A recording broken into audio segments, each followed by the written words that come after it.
Oui, je leur dis bravo parce qu'ils ont réussi à mettre sur la table, euh, et c'est vraiment le cas de le dire, parce que tout ça finit par arriver dans notre assiette, et donc oui, ils ont réussi à ramener dans le champ politique un sujet qui était finalement, qui avait été balayé par Mais ça veut dire que vous prenez la désobéissance civile quelque part? la réalité de ces arrêtés. D'ailleurs, le premier a été pris dans ma ville, en fait, à Savigny-le-Temple, où donc la maire a pris un arrêté. Tout le monde sait bien. Et il a été cassé. Et il n'a pas encore été cassé, mais enfin, en fait, il sera évidemment cassé parce que ce n'est pas un arrêté qui est légal, mais c'est une façon d'avancer.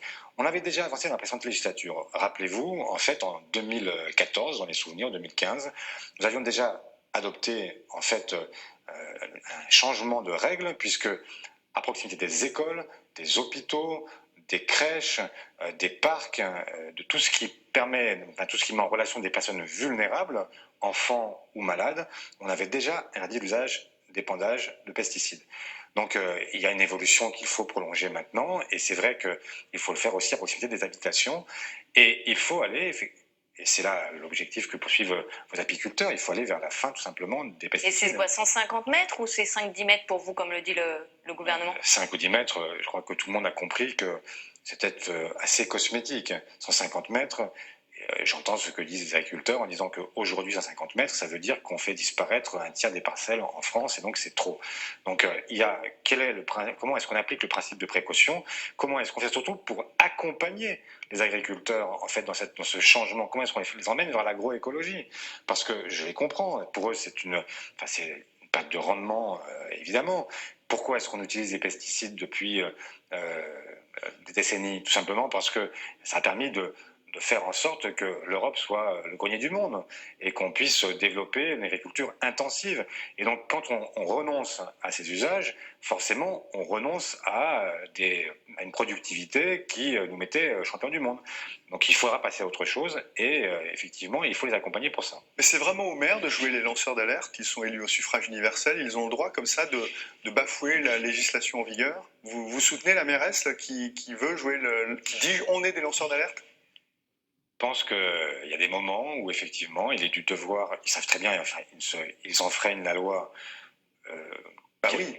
oui, bien sûr, mais il y a symbolique. La réalité, c'est que les arrêtés ne sont pas appliqués parce qu'ils ne peuvent pas l'être. Alors après, il y a peut-être des gens qui, aujourd'hui, je voyais à Mitri Mori, ils avaient l'air de suivre finalement l'arrêté. La vérité, c'est que les agriculteurs ailleurs ne suivent pas les arrêtés, c'est qu'ils savent très bien que ces arrêtés n'ont pas de possibilité, enfin, n'ont pas de possibilité de l'égalité, donc ils vont être cassés. Mais désobéissance civile dans une démocratie, est-ce que la démocratie n'offre pas d'autres alternatives, d'autres solutions pour justement contrer un arrêté préfectoral?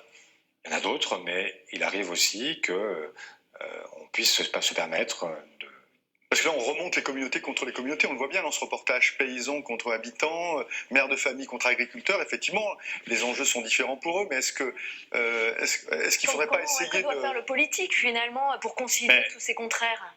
Justement, le politique, il doit faire en sorte que ces gens-là ne s'affrontent pas. Et c'est pour ça que ce que je vous disais, c'est que comment est-ce qu'on fait pour accompagner en fait les agriculteurs, les éleveurs vers en fait une agriculture qui soit une agriculture raisonnée, bio, etc. Et qui permette comment est-ce qu'on fait pour changer de modèle.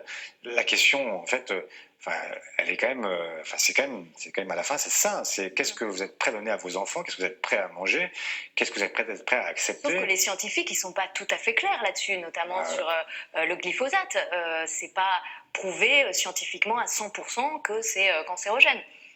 Les scientifiques qui sont payés par Monsanto, effectivement, nous disent le contraire. Mais pour les autres, tous alertent sur la dangerosité supposée. Enfin, en tout cas, tout le monde alerte sur le fait qu'il y a un minima, un principe de précaution qui doit s'appliquer. Cancérogène probable, ils disent. Voilà. Pour apaiser un peu cette situation, cette querelle, des députés proposent une expérimentation sur quelques territoires, 200, pourquoi pas, on essaye de faire autre chose, on indemnise ces agriculteurs pour qu'ils arrêtent les pesticides, et puis ensuite on essaie de généraliser et de voir si c'est pas une solution d'avenir. Qu'est-ce que vous en pensez? Oui, même si j'ai le sentiment qu'il faut aller plus vite, hein, et qu'on est aujourd'hui. La réalité, c'est que si vous interdisez les pesticides aujourd'hui, on peut le faire. Et on sait très bien qu'il y aura quantité d'exceptions que nous serons obligés de créer parce qu'il y a des gens qui ne peuvent pas faire autrement C'est d'où on en est. Donc ça veut dire que Mais le le timing de signal- 5 ans pour le mais glyphosate, le c'était signal- bien finalement? Non, ça veut dire que le signal est donné. Parce que quand vous donnez une interdiction, vous dites il y a une interdiction et puis encore des exceptions parce qu'il y a des gens qui ont besoin de Mais s'adapter. vous le disiez tout à l'heure, Mais- ça doit se faire à l'échelle de l'Europe aussi, non? On peut nous interdire le glyphosate, par exemple, alors que les pays européens vont Vous nous savez très approuver bien le aussi, produit au non, mais glyphosate. sur tous les Parce que sujets, ce qu'il sera s'agisse, autorisé chez eux. on pourrait prendre tous les sujets qu'on a évoqués, de la question kurde jusqu'à la question du glyphosate, on peut toujours dire il faut que tout ça se passe à l'échelle européenne. Même il faudrait que tout ça se passe à l'échelle mondiale, pour tout vous dire. Mais si on attend toujours le voisin pour commencer, il ne se passe jamais rien. Et Donc là on où le nous fait avons quitte une à perdre en vocation, compétitivité, quitte à... c'est pour ça qu'il faut Ouais. accompagner. Il faut aussi faire en sorte que la PAC soit une PAC qui accompagne les agriculteurs, faire en sorte que nous puissions y mettre nous-mêmes, qu'on mette les moyens qui permettent de solvabiliser en fait ce changement de modèle. Mais il faut le faire parce que, encore une fois, ce n'est pas simplement une question qui serait une question de bobos. C'est même pas une question de bobos. Les bobos, ils mangent bio. Le problème, c'est tous les autres. C'est tous ceux qui aujourd'hui sont victimes de la malbouffe. Et donc, et qui sont les victimes de la malbouffe? C'est cher. Mais bien sûr, et donc c'est la raison pour laquelle il faut accompagner ces modèles. Comment est-ce qu'on fait? J'ai découvert il y a quelques jours avec des ingénieurs de RDF qui sont venus me voir et qui m'ont dit en fait comment ils faisaient du biométhane. Et ils me disaient que donc ils utilisent les déchets agricoles pour faire du biométhane. En fait, donc on fait macérer, pour faire court, les déchets agricoles qui font donc naître du biométhane.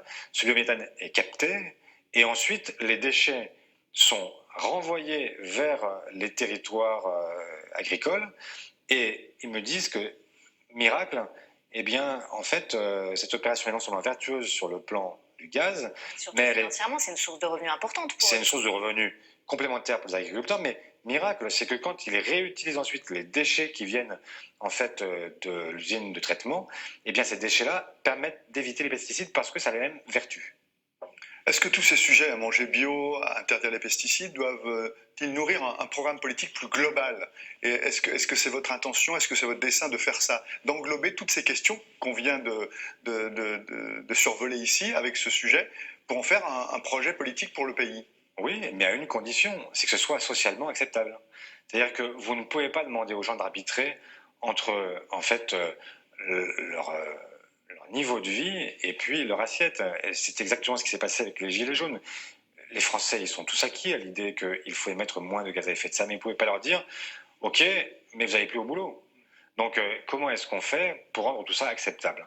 Et c'est pour ça que je plaide pour ce qu'on appelle la social écologie, qui est un peu un nom barbare, pour dire au fond comment est-ce qu'on fait pour continuer à avoir une planète qui soit vivable, mais tout en faisant en sorte que ceux qui doivent toutes les mesures qui doivent conduire à cette planète vivable, ce ne sont pas des mesures qui frappent ceux qui n'ont pas les moyens de le payer.